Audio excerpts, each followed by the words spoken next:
The darkness holds no terror for the man with strength in his heart, at least on Earth. A Walk in the Dark by Arthur C. Clarke. Read by Karl. Robert Armstrong had just walked over 2 miles, as far as he could judge, when his torch failed. He stood still for a moment, unable to believe that such a misfortune could really have befallen him. Then, half mad with rage, he hurled the useless instrument away. It landed somewhere in the darkness, disturbing the silence of this little world. A metallic echo came ringing back from the low hills. Then all was quiet again. This, thought Armstrong, was the ultimate misfortune. Nothing more could happen to him now. He was even able to laugh bitterly at his luck, and resolved never again to imagine that the fickle goddess had ever favored him. Who would have ever believed that the only tractor at Camp 4 would have broken down when he was just setting off for Port Sanderson? He recalled the frenzied repair work, the relief when the second start had been made, and the final debacle when the caliper track had jammed. It was no use never regretting the lateness of his departure. He could not have foreseen these accidents, and it was still a good 4 hours before the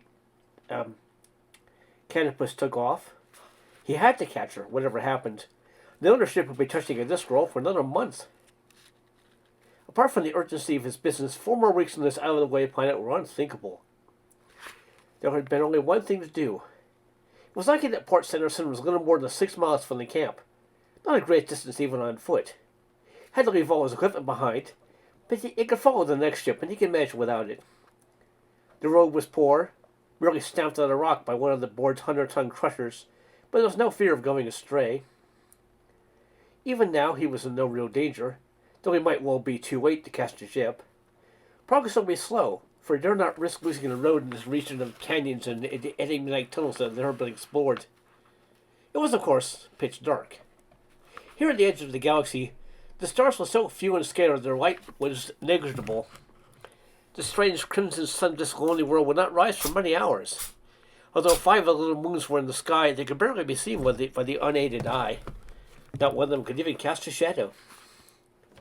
Armstrong was not the man to bewail his luck for long. He began to walk slowly along the road, feeling its texture with his feet. It was, he knew, fairly straight, except for where it wound through Carver's Pass.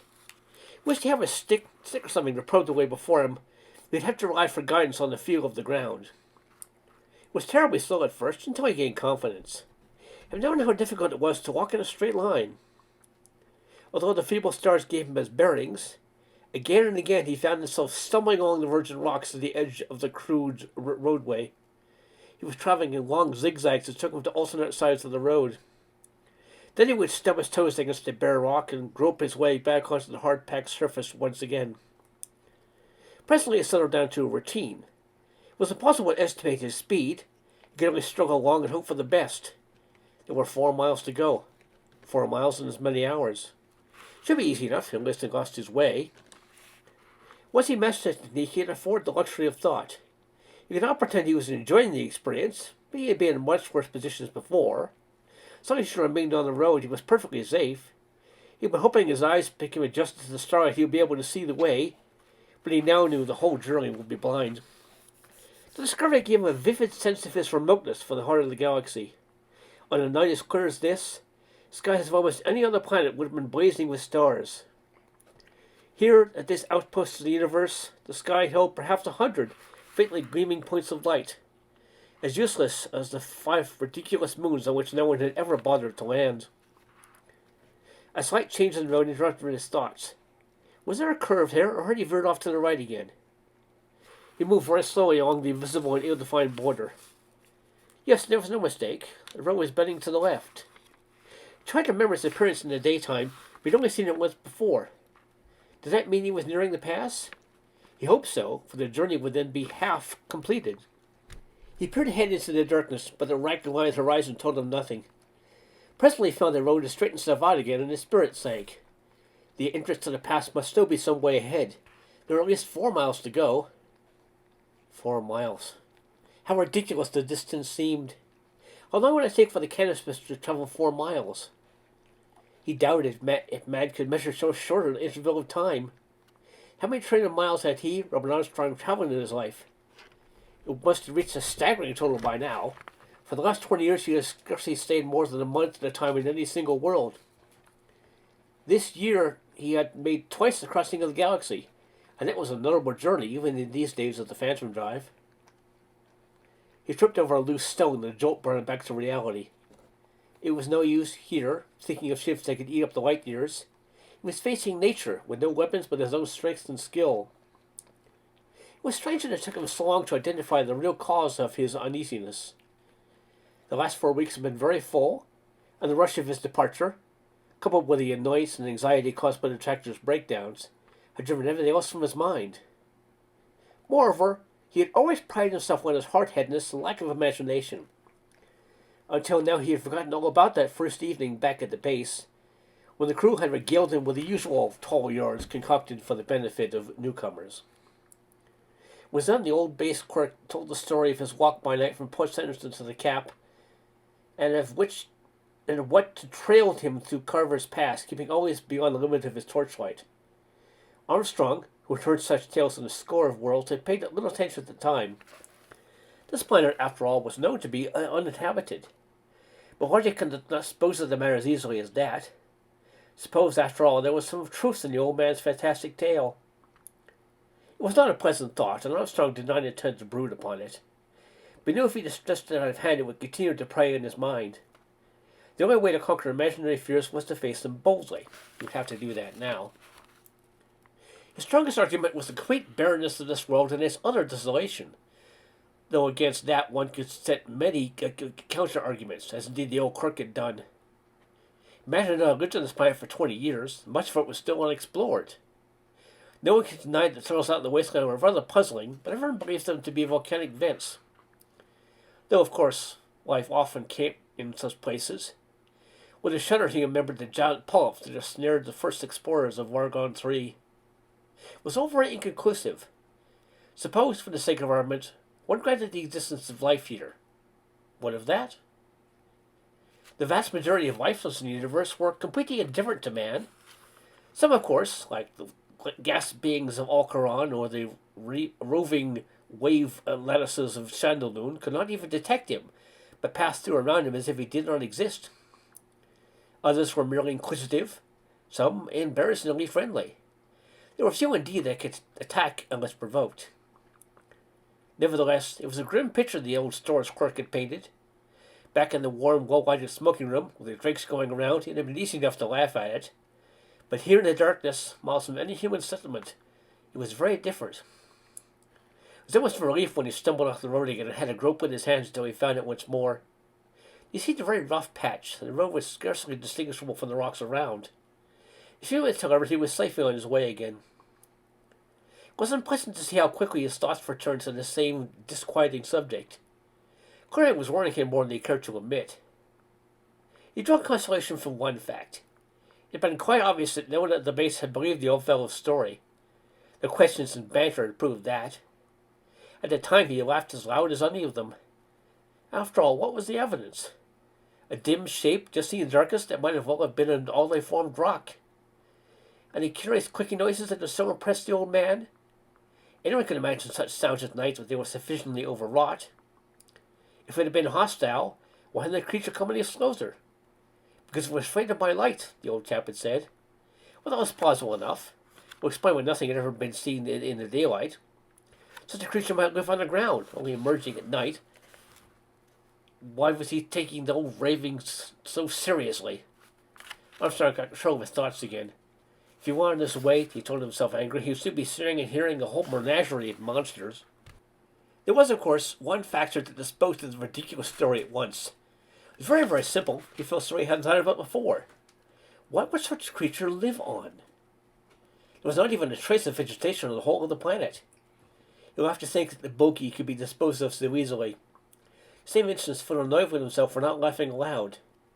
If he was so sure of his reasoning, why not whistle or sing or do anything to keep up his spirits?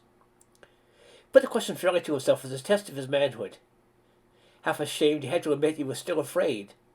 Afraid because there might be something in it after all. But at least this analysis had done him some good. Would have been better if he left it there and remained half convinced in his argument, but a part of his mind was still busily trying to break down his careful reasoning. Succeeded only too well. When he remembered the planet beings of Xanto Major, the rock shock was so unpleasant he stopped dead in his tracks. Now, the planet beings were not in any way horrible. They were, in fact, extremely beautiful creatures. But what made them appear so distressing now was the knowledge that they could live for indefinite periods with no food whatsoever.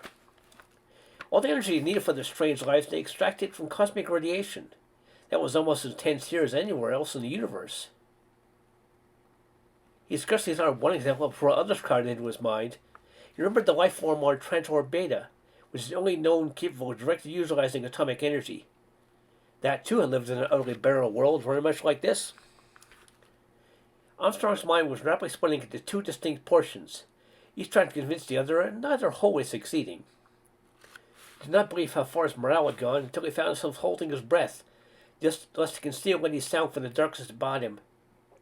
Angry, he quit his mind the rubbish that had been gathering there and turned once more to the immediate problem.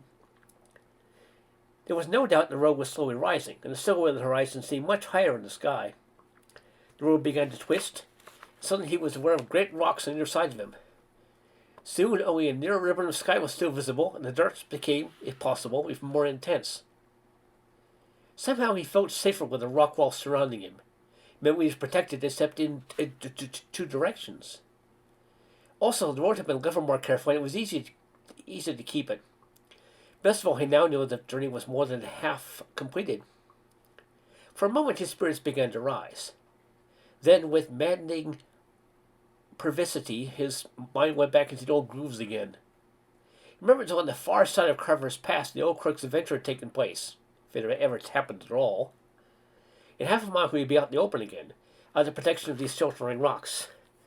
The thought seemed doubly horrible now, and he already felt a sense of nakedness. He could be attacked from any direction, and he would be utterly helpless. Until now he still retained some self-control. Very resolutely he kept his mind away from the one fact that gave some color to the old man's tale. The single piece of evidence that had stopped the badger in the crowded room back at the camp and brought a sudden hush upon the company. Now as Armstrong's will weakened, he recalled again the words that struck a momentary chill even in the warm comfort of the base building. The little clerk had been very insistent on one point. He had never heard any sound of pursuit from the dim shapes sensed, rather than seen, in the limit of his light. There was no scuffling of claws on hoof or rock, nor even the clatter of displaced stones. It was if, so the old man declared in that solemn manner of his, as if the thing that was falling could see perfectly in the dark, and had many small legs or pads so it could move swiftly and easily over the rocks, like a giant caterpillar or one of the carpet things of Lore 2. Yet, although there had been no noise of pursuit, there had been one sound the old man had caught several times. It was so unusual that its very strangeness made it doubly ominous. It was a faint, but horribly persistent clicking. The old fellow had been able to describe it very vividly, much too vividly for Armstrong's liking now. Ever listened to a large insect crunching its prey? He said it was just like that. I imagine the crab makes exactly the same noise with its claws when it clashes them together. It was, what was the word?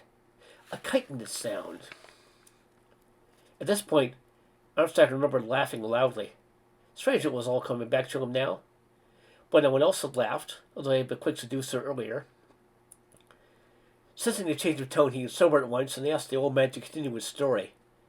How he wished now that he had stifled his curiosity. It had been quickly told. The next day a party of skeptical technicians had gone into the no-man's land beyond Carver's Pass. They were not skeptical enough to leave the lens behind, but they had no cause to use them, for they found no trace of any living thing. There were the inevitable pits and tunnels, glistening holes down which the light of torches rebounded endlessly until it was lost in the darkness, but the planet was riddled with them. Though the party found no sign of life, discovered one thing it did not like at all. Out in the barren, unexplored land beyond the pass, they came across an even larger tunnel than the rest. Near the mouth of that tunnel was a massive rock half embedded on the ground, and the sides of that rock had been worn away, as if it had been used as an enormous whetstone.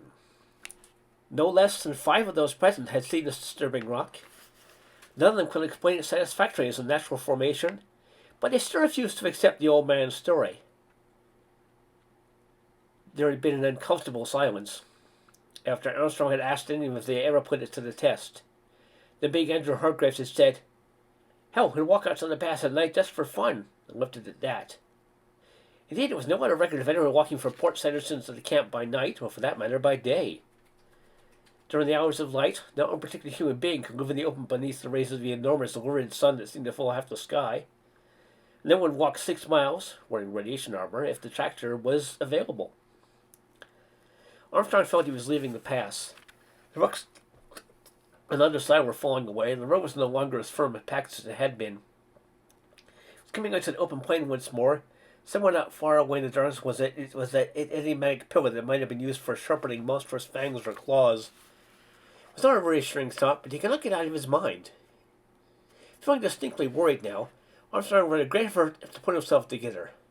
He would try to be rational again. Think of business, the work he'd done at the camp. Anything but this infernal place. For a while he seemed quite well. But presently, with a maddening persistence, every train of thought came back to the same point. He could not get out of his mind the picture of that inexplicable rock and its appalling possibilities. Over and over again he found himself wondering how far away it was, whether he had already passed it, or whether it was on his right or his left. The ground was quite flat again, and the road drove on straight as an arrow. There was one gleam of consolation. Port Sanderson could not be much more than 2 miles away. Armstrong had no idea how long he'd been on the road. Unfortunately, his watch was not illuminated. He could only guess at the passage of time. With any luck, the canopus should not take off for another 2 hours at least. But now he could not be sure. Now another fear began to enter his mind. The dread that he might see a vast constellation of lights racing swiftings on the sky ahead and know that all the agony of his mind had been in vain. He was not zigzagging so badly now. He seemed to be able to anticipate the edge of the road before stumbling off it. It was probable, he assured himself by thinking, he was traveling almost as fast as if he had a light. For well, he might be nearing Port Sanderson in 30 minutes, a ridiculously small space of time. How he would laugh at his fears when he strolled into his already reserved statesroom in the canopus, felt the peculiar quiver as the phantom drive hurled the great ship far out of this system, back to the clustered star clouds in the center of the galaxy, back towards Earth itself, which he had not seen for so many years. One day, he told himself, he really must visit Earth again. All his life he'd been making the promise, but always there had been the same answer: lack of time. Strange, wasn't it, that such a tiny planet should have played so enormous a part in the development of the universe, should even have come to dominate worlds far wiser and more intelligent than itself? Armstrong's thoughts were harmless again, and he felt calmer. The knowledge he was nearing Port Sanderson was immensely reassuring. Deliberately kept his mind on familiar important matters. Carver's Pass was very far behind, and with it that thing he no longer intended to recall. One day, if he returned to this world, he would visit the pass in the daytime and laugh at his fears. In 20 minutes now, he would have joined the nightmares of his childhood. It was almost a shock, the one of the most pleasant he had ever known, when he saw the lights of Port Sanderson come up over the horizon. The courage of this little world was very deceptive. It did not seem right that a planet with gravity almost great as Earth should have its horizon so close to hand. One day someone would have to discover what lay at this world's core to give it so great a density.